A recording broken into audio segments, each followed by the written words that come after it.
In the past, what was recommended was, hey, go high level, create a basic landing page that has a form, that has a privacy policy and a terms and conditions, that has your name on it. And if you had that and you submitted it, you could be a sole proprietor, and they would say, all right, great, you look like a legitimate individual.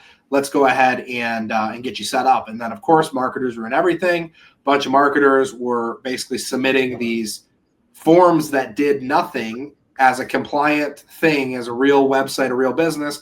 And, the A2P Overlords decided, hey, that's no longer a thing.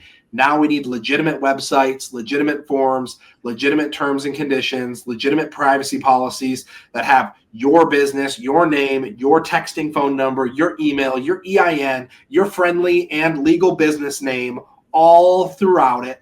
And it's like when you start talking about building a website, I probably lost 90% of the people who are watching this right now. If I said build a website or cut off your arm, you probably cut off your arm because you just want to sell insurance.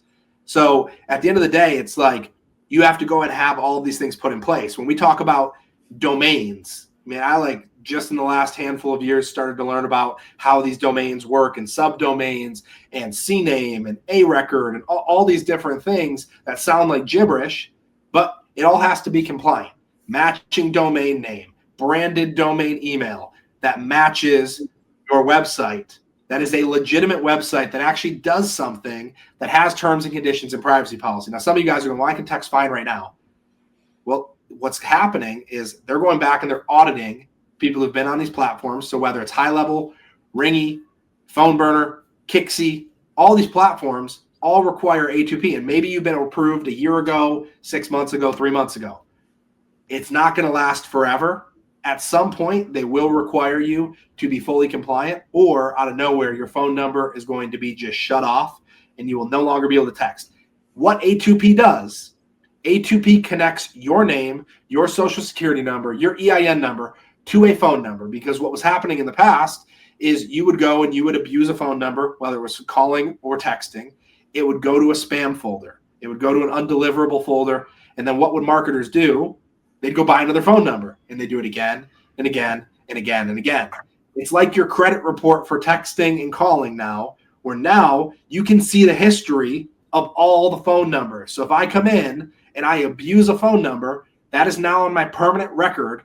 And now any phone number that I buy is going to be subject to that same judgment of the actions that I took on that first or second phone number, the one that got, spammed or I got disconnected from for whatever reason. So all of this stuff is they're creating accountability for a lot of things at this point. So why is this important?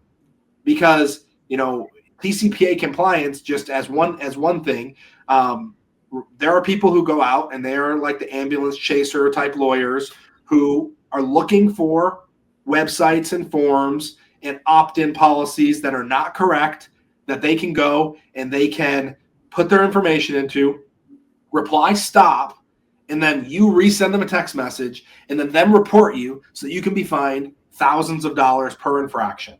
Like, that's what is happening on the back end. This really is, there's a big money game. We don't need to talk conspiracy and draw the little, Charlie from It's Sunny in Philadelphia connecting all the yarn pieces. That's how I feel when I talk about this. But compliance, we have to protect ourselves from any future litigation. You think you're dealing with the client, you're dealing with somebody who is trying to take advantage of you and advantage of your non-compliance and report you so that you get fined. So we have to protect ourselves from all of that in the future, number one. But number two, I just want to be able to text.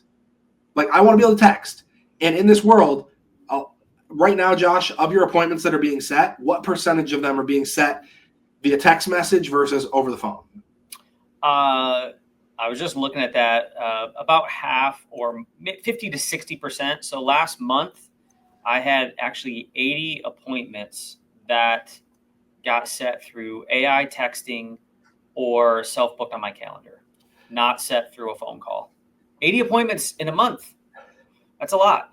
It is. So as much as spam phone calling is a thing and people don't answer their phones and people not answering text messages, to have over half of your appointments booked via text is a big deal, and not being able to text is going to seriously impact many agents. So at the end of the day, compliance is a thing. Here at Lead Champ Pro, we can obviously give you guys some tips and tricks to go out and do it yourself. We can talk about, hey, here's some resources to make sure you've got a branded email, branded domain, proper website with proper opt-in forms saying, hey, this box here says that you opt in to receive marketing messages, and this box here says you opt in to receive non-marketing messages, and all of the language that says reply, stop, end, cancel, unsubscribe, help if you want to get out of this campaign.